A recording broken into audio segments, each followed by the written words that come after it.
한번 같이 고백하겠습니다. 하나님은 나를 사랑하십니다. 그냥 하는 말이 아니고요. 한번 의례적인 말 말고 하나님이 나를 사랑하심에 대한 생각을 잠깐 하시고 다시 한번 고백해 보겠습니다. 하나님이 나를 사랑하십니다.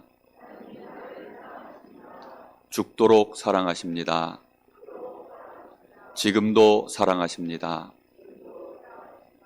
죽도록 사랑한다는 말이 무슨 뜻인지 아시겠죠? 그리스도를 통해서 우리를 위하여 대신 죽으셨다는 뜻입니다. 지금도 사랑하신다는 말은 무슨 뜻입니까? 성령으로 지금도 우리와 함께 하셔서 수고하고 계신다는 뜻입니다. 하나님이 우리를 사랑하시는 줄로 믿습니다. 오늘 하나님이 우리를 사랑하시고 우리에게 은혜 주시고 우리를 축복하시길 원하시는 하나님이 이번 주간에 우리에게 주신 말씀의 제목이 천국의 제자된 서기관입니다.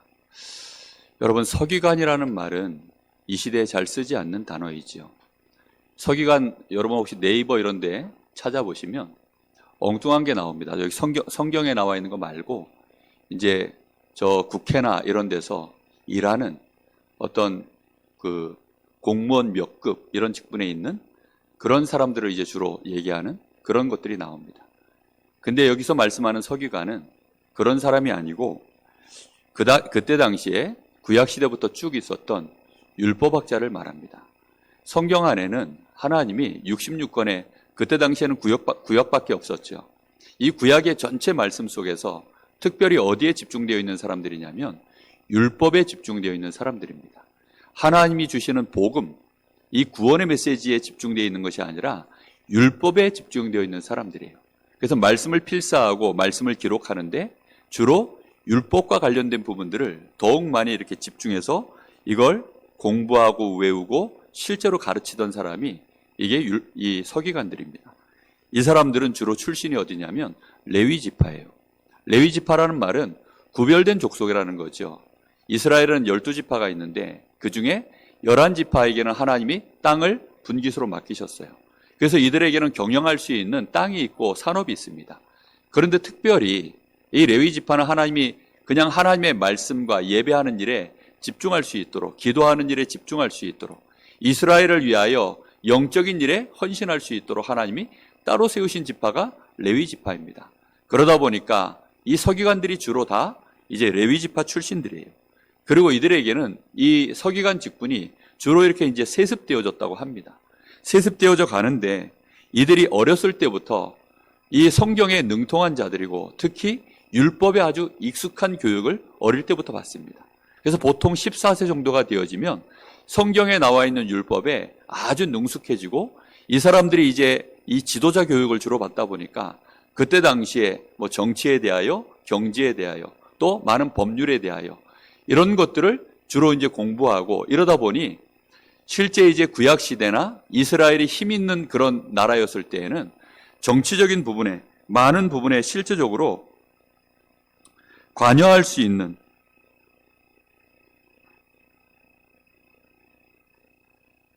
그런 힘을 가지고 있었던 위치가 이 서기관들이었습니다. 이 서기관들이 그렇게 이제 어렸을 때부터 교육을 받고 그리고 이제 인턴 과정을 쭉 오다가 정식으로 안수를 받고 서기관으로, 정식 서기관으로 임명을 받는 나이가 40세입니다. 40세 나이면 사실 요즘도 그렇지만 예전에는 훨씬 더 익은 나이입니다. 20세 나이에 입신양명을 한다고 하죠. 우리나라만 해도 예전에는. 그래서 이순신 장군이 20세에 입신양명하기 위하여 자기의 자신을 세우고 이름을 세상에 널리 알리는 그런 나이가 20세의 나이인데 요즘은 뭐 어린아이와 같죠.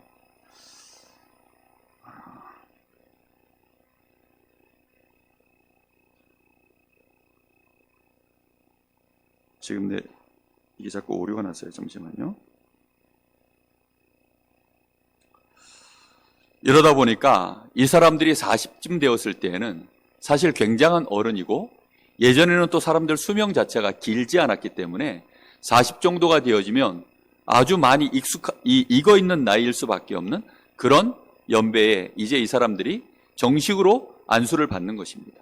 이제 정식으로 안수를 받게 되어지면 율법을 자의로 해석할 수 있는 권이 주어지고요. 또 이스라엘에 내려왔었던 많은 전통들, 또 많은 상황들에 대하여 해석하고 이걸 또 재해석해서 다시 가르쳐 줄 수 있는 그런 자리가 이 서기관의 자리입니다. 이 사람들에게는 굉장한 힘도 있고 권세도 있고, 신약 시대에 이 사람들은 주로 무슨 일을 했냐면 율법 교사였어요. 회당에서나 또 성전에서 이스라엘 백성들과 이 후대들에게 말씀을 가르칠 수 있는, 율법을 가르칠 수 있는 그런 교사들이었습니다. 이 사람들 대부분은 바리새파에 소속되어 있어서 바리새인 칭호를 받는 것이 목적으로 그렇게 갔던 사람들이 많고요. 실제로 또 이 사람들 대부분은 사내들인 공회원으로 이렇게 활동을 했습니다. 그러니까 굉장히 영향력이 있고 힘 있는 사람들이죠.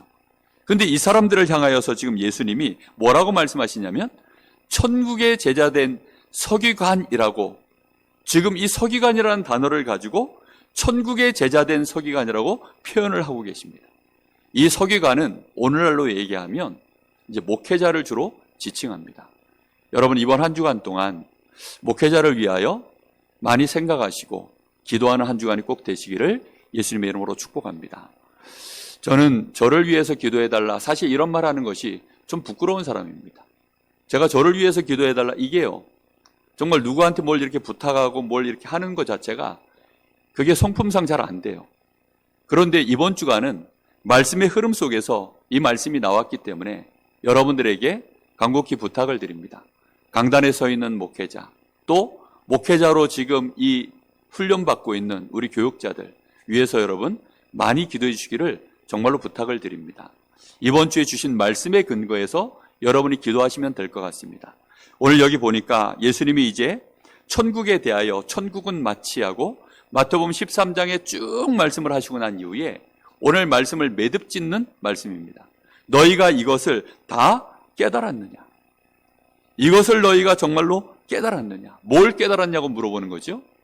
하나님의 나라 천국에 대하여 너희가 이제 깨달았느냐라고 예수님이 질문하고 계십니다. 하나님의 나라에 대하여 왜 예수님이 깨달았냐고 물어보실까요? 그것은 중요한 이유가 있습니다. 사람들은 지금 알고 있는 것이 뭐밖에 없습니까? 보이는 세상, 육신의 세상, 나타나 있는 것 말고는 관심이 없어요. 그러다 보니까 눈에 보이는 것 가지고 그 안에서 인생의 많은 것들을 지금 희노애락을 삼고, 그것으로 인생의 목표를 삼고, 그것 때문에 원수를 맺고, 그것 때문에 인생에 실망하고 좌절하고, 때로는 그것 때문에 꿈을 꾸고 이 목표를 향하여 달려가는 이런 인생들을 사람들은 살아가거든요. 여러분, 우리 눈에 보여지는 이 세상은 분명히 눈에 보이는 것이 다가 절대로 아닙니다.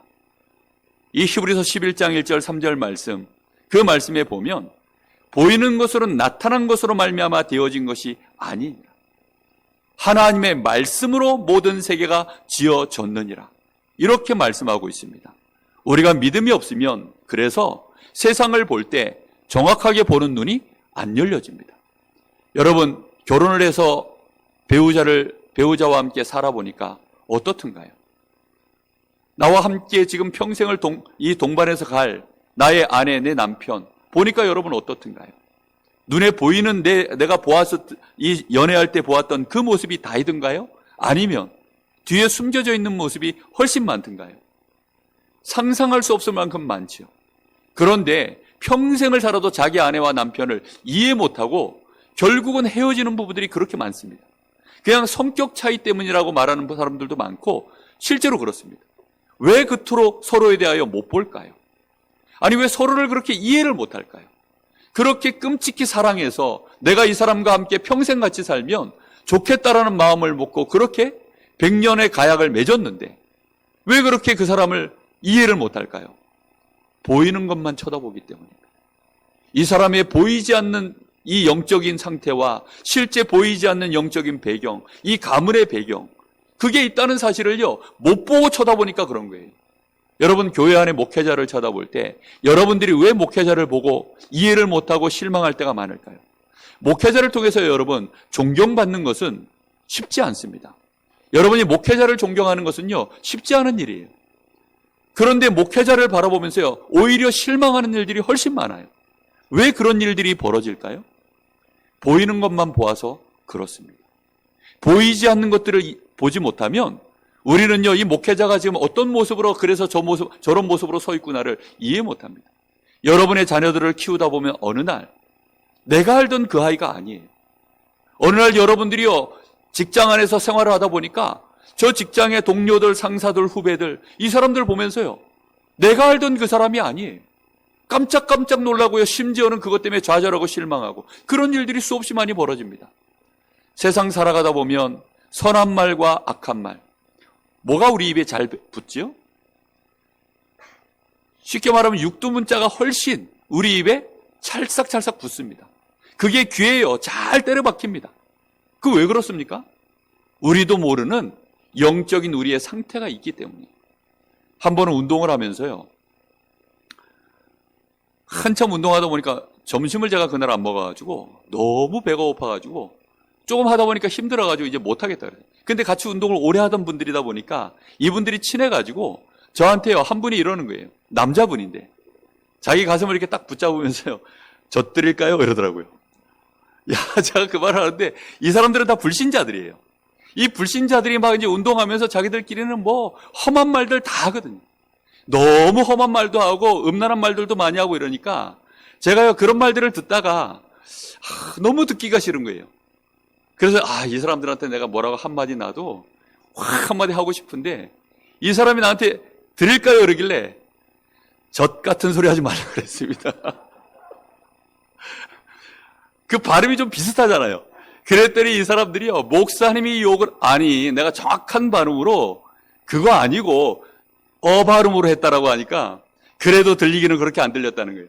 그러면서 막 이제 이런 얘기 저런 얘기를 하더라고요.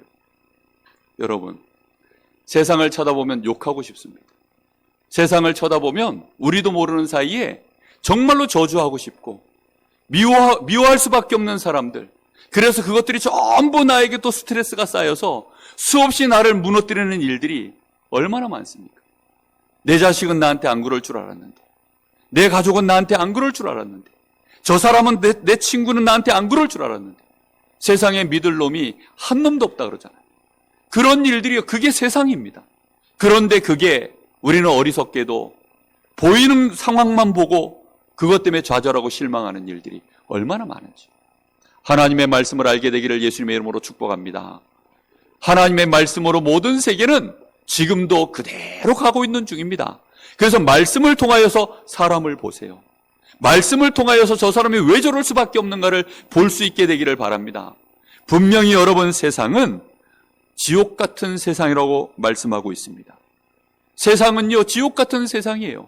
너희가 깨달았느냐 했을 때 지금 이 제자들의 눈에 세상이 정확하게 보여졌을 때 깨달은 것입니다.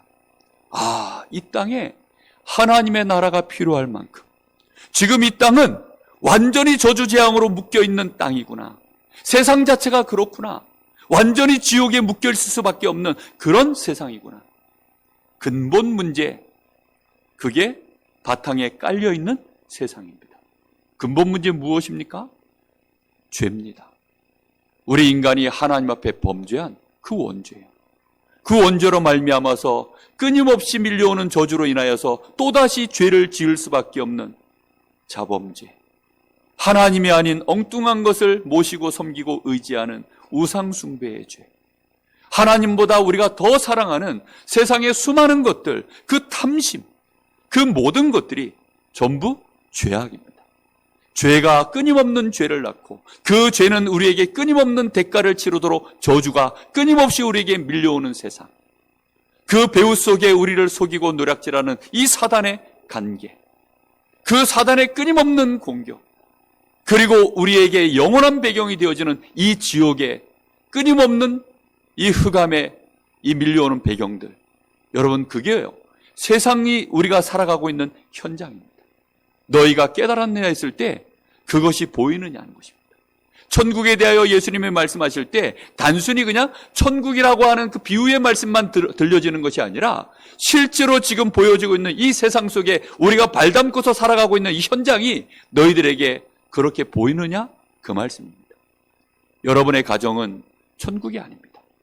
여러분의 지금 상황 자체가 절대로 천국이 아닙니다. 너희가 그것을 깨달았느냐라는 것입니다. 그것을 깨달았을 때 그제서야 우리에게 진짜 마음에 깨달아지는 게 있습니다. 그 해답이 되어지는, 그 해결책이 되어지는, 더 정확하게 말하면 우리의 이 지옥 같은 세상에서 구원자가 되시는 그리스도 깨달아지게 되는 줄로 믿습니다. 여러분, 이걸 깨달아야 돼요. 우리는 단순히 매주 듣는 그리스도 같지만 세상 자체가 멸망 속에 있기 때문에 지금은 마스크를 쓰시는 분도 있고 벗고 계시는 분들도 있습니다. 그런데 코로나가 한참 심할 때에는요, 모든 사람이 전부 뭐가 필요했죠? 마스크가 필요했습니다. 그렇죠? 지금은 코로나 상황이 이제 어느 정도 벗어나고 있으니까 선택에 의해서 마스크를 쓰기도 하고 벗기도 하고 그럽니다.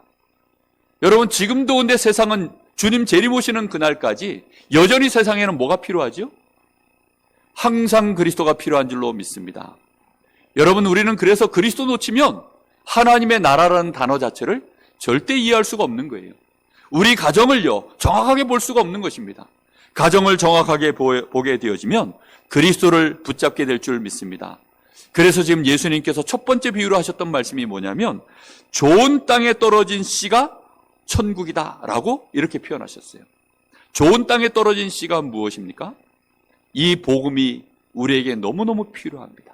다시 말하면 우리의 심령, 이 마음밭에 우리의 이 가난한 심령 가운데 하나님, 나는 구원이 필요합니다. 나는 하나님의 은혜가 없으면 도무지 내가 이 땅에서 살아갈 수가 없습니다. 하나님 없이는 나는 아무것도 아닙니다. 하나님, 나를 구원하여 주옵소서. 하나님, 나에게 은혜를 베풀어 주옵소서.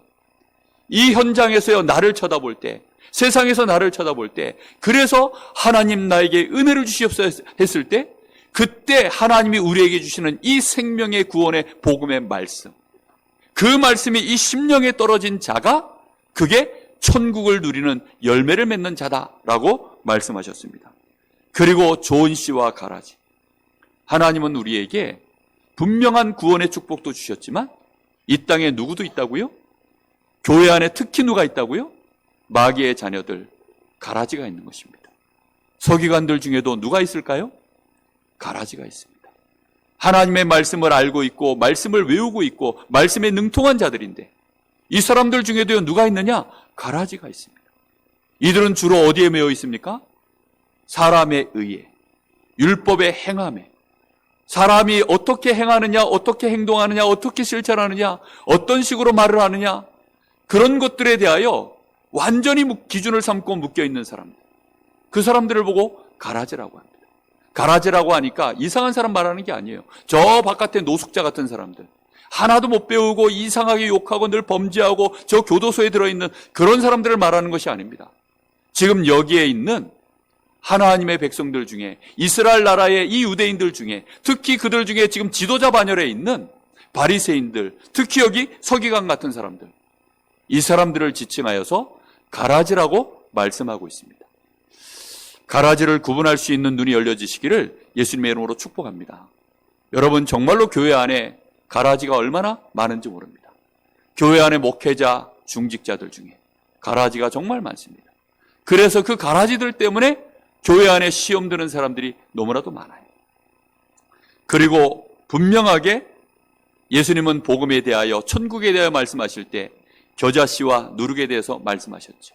가장 작은 씨앗인데 이것이 결국에는 큰 나무가 되어져서 많은 새들이 와서 깃들 수 있게 되어지느니라. 작은 것에 불과한데 이 복음이 모든 사람을 살릴 수 있는 생명이다. 뿐만 아니라 누룩이다. 보이지 않지만 이 가루 소말에 퍼져서 이것이 부풀게 만들어지면 많은 사람들에게 유익을 줄 수밖에 없는 그 힘있는 생명이 이 누룩이, 이 그리스도, 이 복음이라고 말씀하고 있습니다. 그리고 이 복음은 밭에 감추어진 보화입니다. 밭에 감추어진 보화. 우리의 영원한 것들을 바꿀 수 있는, 우리의 운명까지도 바꿀 수 있는, 우리 자자손손 축복을 받고 누릴 수 있는 밭에 감추어진 보화. 그것을 발견한 자, 그리고 극히 값진 진주라고 말씀하셨죠. 천하를 돌아다니면서 좋은 진주를 얻길 원하는 장사와도 같은데 무엇을 발견했다고요? 극히 값진 진주, 이 가치를 너희가 깨달았느냐. 그러면서 지난주에 주셨던 말씀이 천국은 마치 바다에다가 그물을 치는 어부와도 같으니, 그 그물과도 같다라고 말씀하셨습니다. 자, 너희가 이것을 다 깨달았느냐? 왜 이런 그물이 필요합니까? 이 지옥 같은 세상에 하나님이 생명주식으로 예배해 놓은 사람들이 있기 때문입니다. 그리고 그 안에는 좋은 물고기, 나쁜 물고기가 있는데 그들을 다 같이 거두어서 하나님 나라의 이 천국에, 또 때로는 그들 가운데 따로 건져내서 저 지옥불 가운데 던져내는 그 일을 하는 것이, 그것이 교회다라고 말씀하고 있습니다. 오늘 특별히 예수님이 너희가 깨달았느냐라고 말씀하시고 난 이후에 천국의 제자된 서기관에 대하여 말씀하고 있습니다. 그럼 깨닫지 못한 서기관은 어떤 서기관일까요? 못된 서기관이죠. 깨달은 서기관은 어떤 서기관일까요? 참된 서기관입니다. 이 못된 서기관, 이 사람은 오늘 예수님이 하신 말씀을 가지고 잠깐 설명해봐도 알 수 있습니다. 이들의 마음밭은 어떻습니까? 하나님이 우리에게 이 생명의 좋은 씨 말씀을 주시는데도 이 말씀이 절대 열매를 맺지 못해요. 이게 길가에 떨어지고 돌밭에 떨어지고 가시덤불에 하나님의 말씀을 항상 둘 뿐입니다. 그러다 보니까 늘 세상과 타협하고 세상의 이 부귀영화를 좋아하고 성공하는 거 좋아하고, 가시덤불에 떨어졌다는 말은요, 말씀을 깨닫는데 결국에는 말씀을 놓쳐버릴 수밖에 없는 이유가 세상의 이 유혹들, 이 재물들, 성공들, 그것 때문에 결국은 못한다는 것입니다. 이 바리새인들, 서기관들이 특징이 그것을 엄청나게 좋아합니다. 이런 것을 내가 많이 얻을수록 하나님께 응답받은 사람이라고 자기들끼리는 기준 삼고 있는 사람들이 바리새인들입니다. 뿐만 아니라 길가에 떨어졌다는 것은 아예 복음 자체를 모른다는 뜻이에요. 그리고 돌밭에 떨어졌다는 얘기는 성경에 나와 있는 이런 말씀들이 잠깐 자기들에게 오기는 하는데 지나가 버리고 끝나는 것입니다. 결국은 어디에 집중됩니까? 율법이에요. 사람이 어떻게 행하느냐, 이렇게 해야 된다, 저렇게 해야 된다는 그 기준에 묶여버리는 것입니다. 뿐만 아니라 이 사람들은 덧뿌려진 가라지라고 말씀하고 있습니다. 이 사람들은 누가 뿌렸다고 말하죠? 원수가 와서 뿌렸느니라. 요한복음 8장 44절. 너희는 너희 아비 마귀의 자녀들을 말하고 있습니다. 이 사람들은 발견하지 못한 것이 성경을 아는데, 성경을 그렇게 수없이 읽었는데, 외울 만큼 읽었는데 하나님의 말씀 안에서 보화를 발견하지 못한 자들입니다. 그리고 극히 값진 진주를 발견치 못한 자들입니다. 이들을 향하여서 예수님이 못된 물고기다라고 말씀하고 있습니다. 결국은 깨닫지 못한 자들이죠. 여러분들이 성경을 읽으시면서, 말씀을 들으시면서 깨달을 수 있는 축복이 있으시기를 예수님의 이름으로 축복합니다. 여러분, 이걸 깨달으셔야 돼요. 교회가 다 같은 교회가 아닙니다. 목회자가 다 같은 목회자가 아닙니다. 저는 이번 주간에 우리 40일 집중 새벽 예배를 시작하면서요, 정말 하나님 앞에 많은 기도 제목들이 떠오르지 않더라고요. 딱 하나만 제 마음속에 올라오더라고요. 하나님, 지금 저희가 하나님의 나라에 대하여, 천국에 대하여 계속 말씀을 주시는 중에 저희가 이 40일 집중을 이제 새벽 제단을 쌓기 시작했습니다. 하나님이 나에게 무엇을 원하십니까? 그 천국에 대한 첫 메시지가 제 마음속에 들어온 것이요, 심령이 가난한 자입니다. 금요 예배 때도 말씀을 잠깐 드렸지만 심령이 가난하다는 의미가 여러분 무엇입니까? 결국은 하나님께 내가 완전히 집중할 수밖에 없는 마음 상태, 우리의 영적 상태를 의미하는 것입니다. 사람들은 대부분 내가 병들면 하나님을 찾죠. 그전에도 하나님을 찾지만 그때는요, 세상도 좋아하고 하나님도 찾고, 그전에는 세상의 즐거움도 내가 즐겁고 하나님도 찾고, 바쁜 일이 있고 중요한 일이 있으면 그것도 하면서 하나님도 찾고, 그렇게 했습니다. 그런데 심령이 가난해진다는 말은 뭐지요?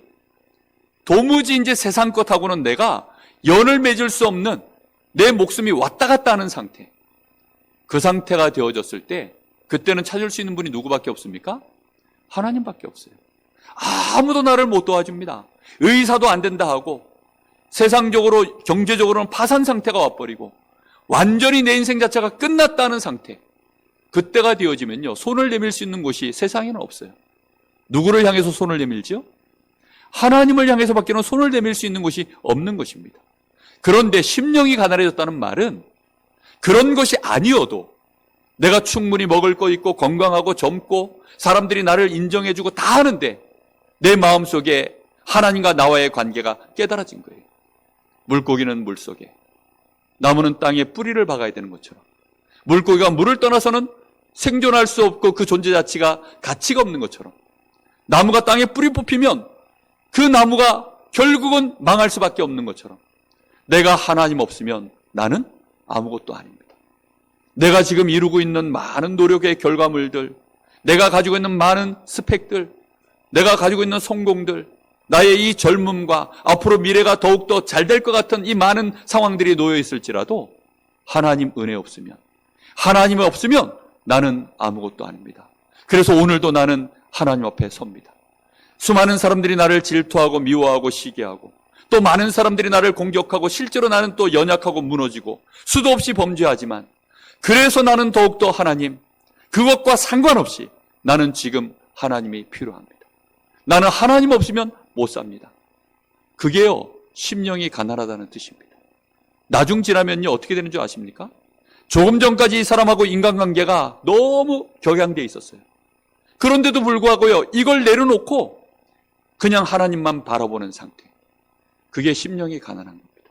내가 아프든 건강하든 상관없이요, 그냥 지금 이 순간 나에게는 하나님이 너무 절대적으로 필요한 거예요. 절대라는 뜻입니다. 하나님이 내가 지금 바라보는데 하나님이 절대로 필요한 거예요. 절대로 필요하다는 말이 무슨 뜻입니까? 상대적으로 나에게 이런저런 것들이, 조건적인 것들이 좋든지 나쁘든지 그거에 매이지 않고 거기서 완전히 벗어나서 하나님만을 바라본다는 뜻입니다. 여러분, 그 은혜가 우리 성도들에게 임하기를 예수님의 이름으로 축복합니다. 저는 그거 하나를 바라보고 있습니다. 거기서부터 원네스는 시작되거든요. 거기서부터 진정한 하나님의 나라가 시작되는 거거든요. 여러분, 그 은혜를 누리십시오. 정말로 그 은혜 속에 들어가셔야 됩니다. 40일 집중하시면서 보니까 새벽 제단에 많이들 나오셔요. 그리고 지금 줌으로 생방송으로 또 같이 하다 보니까 들어오시는 분들이 꽤 여러분들이 들어오십니다. 대략 보니까 한 20여 명이 새벽 예배에 이렇게 같이 참여하시더라고요. 그 참여하시는 분들을 위하여 제 마음속에 하는 기도가 딱 하나밖에 없습니다. 하나님 앞에 정말로 우리 모든 성도들 심령이 가난해졌으면 좋겠습니다. 그래서 그 마음속에 진짜 하나님의 은혜가 임하여서, 순수한 그 하나님의 축복이 임하여서, 하나님이 정말로 깨달아지고 발견되어져서 천국이 임하기를 하나님 기도합니다. 이 기도를요 계속하고 있습니다. 그럼 그 다음에 오는 응답이 뭐냐면 애통하는 자가 되어집니다. 저는 이 은혜를 누린 지가 꽤 됐습니다. 매일매일 이 하나님이 함께하는 축복 속에서요, 마음의 평안을 계속 누리거든요. 그러다 보니까 이 평안을 누리지 못하시는 분들 보고 있으면 너무 안타까운 거예요. 신앙생활 하신 지 오래됐고 교회 안에 중요한 일들을 하신다고 나름대로 수고하시고 마음에 막 스트레스도 받으시고 애써서 일하고 계시는데, 우리 성도들이 세상 나가서요, 그 엄청난 어려운 힘든 상황 속에서 싸우고 수고해서 하나님 앞에 헌금을 들고 교회 나오고 예배하고 또 그렇게 하고 계시는데, 이분들이요, 하나님의 천국이 임했으면 좋겠습니다. 저분들의 삶 가운데 하나님의 나라가 임하기를 하나님 기도합니다. 저분들의 심령이 좋은 밭이 되어져서 이 복음이 무엇인지 알아들을 수 있었으면 좋겠습니다. 그걸 놓고요, 가슴을 부여잡고요, 계속 기도하고 있습니다. 그것만이 여러분, 진짜 우리가 천국을 깨닫는 체험입니다. 그 은혜 속으로 꼭 들어가기를 예수님 이름으로 축복합니다. 깨닫지 못한 서기관은요, 아무리 말씀 듣고 외우고 필사하고 다 해도 소용이 없습니다. 한 주간 동안 여러분 말씀 붙잡고 하나님의 나라 여러분 현장에서 누리시기 바랍니다.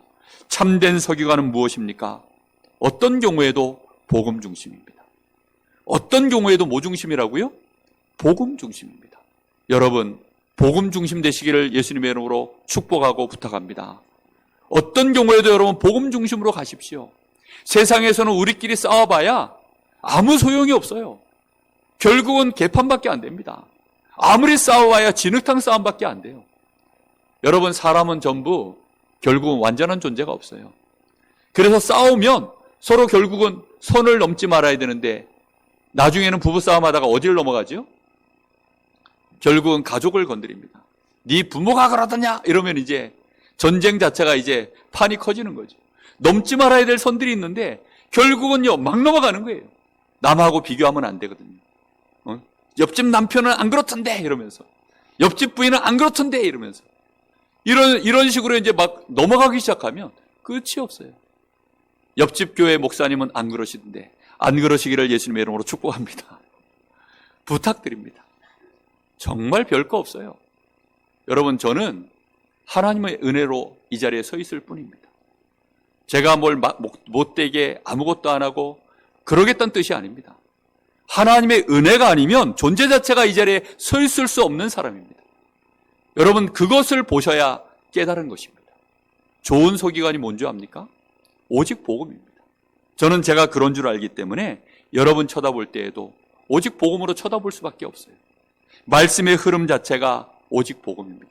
하나님은 처음부터 우리에게 복음을 주시고 복음을 이루시기 위하여 한 개인을 선택하시고 그를 통하여 한 가문을 만드시고 한 나라를 만드시고, 그래서는 거기에 그리스도이신 주님을 보내시고, 그리고 그리스도가 오셔서 이제 오늘 저희들에게 말씀 주시고, 우리 주님은 그리스도의 일을 완성하시고, 그리고 제자들을 남기셔서 말씀 전할 이 사도 제자와 70인 제자를 남겨놓으시고, 그리고 이 복음을 모든 사람에게 땅끝까지 전파하도록 지금도 말씀의 역사를 이루어가시고 계시는 줄로 믿습니다. 여러분, 이 말씀의 흐름이 보이셔야 돼요. 그래서 구약 성경은 한마디로 얘기하면 오실 메시아에 대하여 계속 기록해 놓은 것입니다. 그리고 신약 성경은 실제로 그리스도가 이 땅에 오셨다라는 것을 기록해 놓은 메시지입니다. 예수님 당시에는 사실은 구약밖에 없었죠. 그런데 예수님이 구약에 매여 계실까요? 아니죠. 앞으로 이제 기록되어질 신약과 또 서신서와 또 저 계시록까지도 우리 주님이 전부 알고 말씀을 주신 것입니다. 그래서 천국에 제자된 서기관마다 이 곳간에서 옛것과 새것을 가지고 나오는 집주인과 같으니라고 이렇게 말씀하신 것입니다. 우리에게 앞으로 일어날 것에 대한 모든 말씀까지도, 말세 시대에 그 말씀까지도 전달하는 제자, 그게요 좋은 서기관인 줄 믿습니다. 이 서기관이 말세에 이 강단에서 계속 선포되어야 될 말씀이 뭔지 압니까? 예수가 그리스도라는 것입니다. 어떤 사람은 이렇게 얘기하더라고요. 아니, 도대체 이 강릉세계로 교회는 매주 그리스도 말고는 할 말이 없냐? 맨날 창세기 3장 문제 그거밖에는 할 말이 없냐? 맨날 근본 문제, 마귀, 귀신, 지옥, 원죄, 이런 얘기밖에 할 게 없냐? 그게 그 얘기가 아닙니다. 한참 코로나 문제 터졌을 때 여러분 뉴스 틀어보세요. 방송에서 무슨 얘기밖에 안 하던가요? 코로나 얘기밖에 안 합니다. 무슨 얘기인지 이해돼요? 지금은 코로나 얘기 잘 안 해요. 왜 안 하죠? 코로나가 이제는 유행이 지나갔으니까요. 여러분, 지옥은 유행이 있습니까? 없습니까? 유행이 없어요. 이 죄의 저주는요, 유행이 있어요? 없어요? 없어요. 여러분, 세상 나가보세요. 우리도 모르는 사이에 이미 그걸로요 또 쫙 깔려 있습니다. 그러니 우리는요 계속 말해야 됩니다. 그리스도가 너 문제를 해결했어. 그리스도가 나의 문제를 해결했어. 그 그리스도는 바로 예수시다. 그 예수를 믿기만 하면 이 예수는 부활하셔서 지금 너와 성령으로 함께 하신다. 그 성령이 너와 함께 하시면 너의 가정에 하나님의 나라가 임하고 네 인생 전체에 하나님의 나라가 임하느니라. 여러분, 이 축복을 말하는 것이 말세의 서기관이 해야 될 메시지인 것입니다.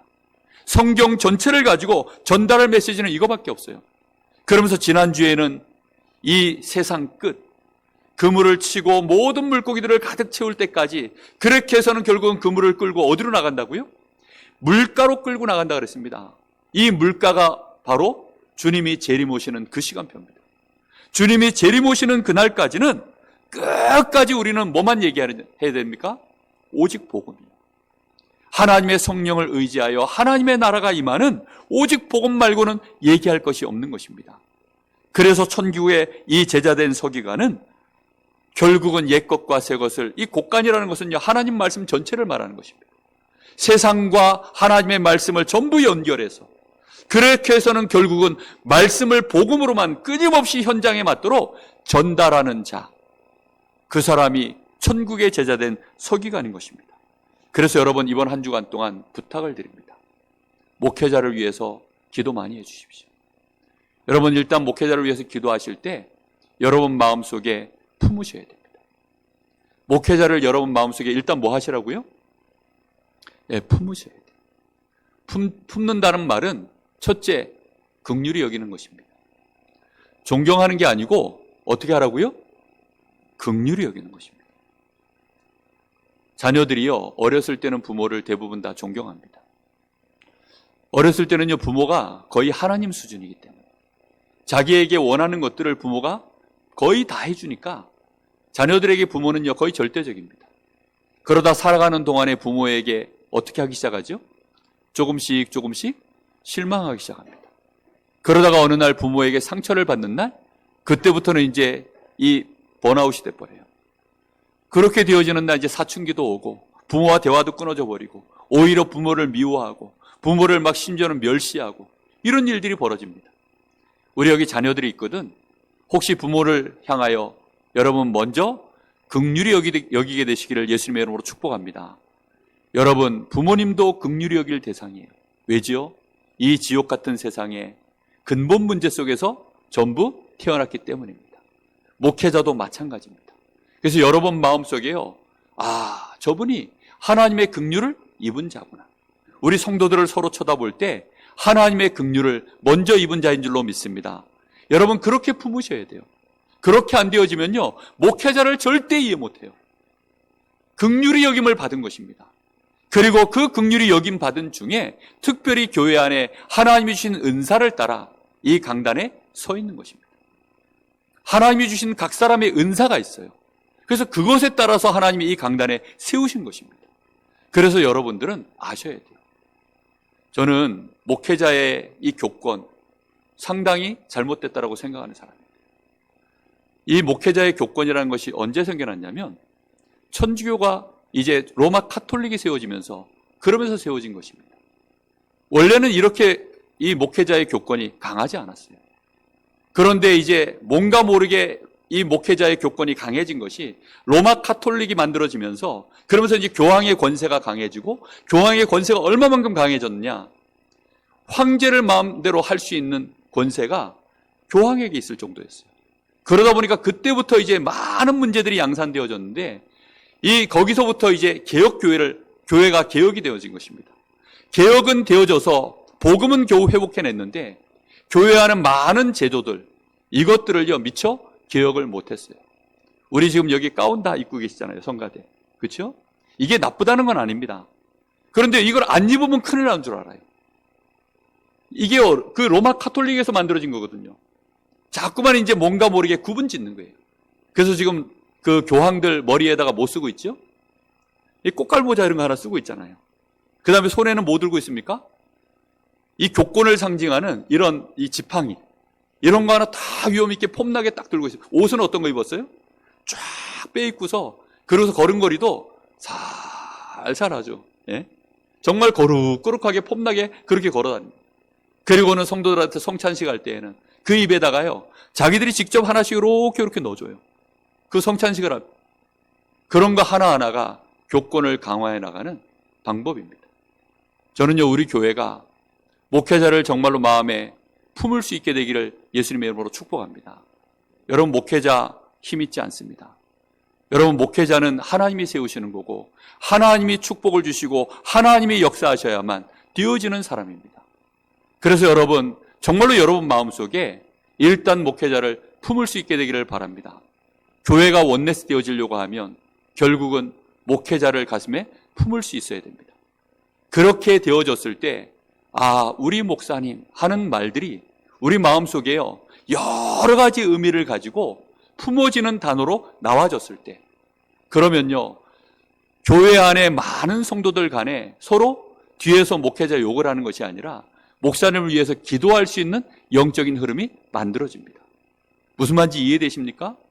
여러분, 정말로 교회가 목회자를 긍휼히 여기고 사랑하고 그래서 목회자를 위하여 너무나 자연스럽게 기도의 흐름이 만들어질 수 있기를 예수님의 이름으로 축복합니다. 여러분 정말로 그렇게 돼야 됩니다. 그렇게 되어졌을 때 목회자가 강단에 섰을 때 마음이 편안해져요. 우리 집사람이 저보고 한 번씩 하는 얘기입니다. 당신은 대학 설교할 때는 대학부한테 메시지할 때는 참 편안하게 하는데 왜 강단에 서면 아직도 그렇게 어깨에 힘들어하고 긴장을 하냐? 그렇게 얘기를 합니다. 긴장이 돼요. 왠 줄 압니까? 엿째를 보시는 분들이 몇 분 계셔가지고 마음문을 꽉 닫고요. 저를 그렇게 바라보시는 분들이 몇 분이 계셔요. 그러니까 긴장이 됩니다. 그리고 긴장할 수밖에 없는 시간이죠. 여러분 마음속에요. 정말로 하나님 앞에 함께 우리가 같은 사람들인데 하나님이 특별히 은혜를 주셔서 이 길로 가게 만드셨고 이것 때문에 하나님이 연단하셨고 지금도 연단 중에 있고 그래서 완전한 존재가 일평생 될 수가 없고 여러분 위해서 함께 기도해야 되겠구나 알게 되시기를 바랍니다. 특히 이 서기관 중에 목회자로 전도자로 일생을 살아갔던 인물이 하나 있죠. 그 대표적인 인물이 사도 바울입니다. 이 바울은요 철저한 율법주의자였어요. 그러다 보니까 얼마나 이 율법적인 성격이 자기 속에 강할까요?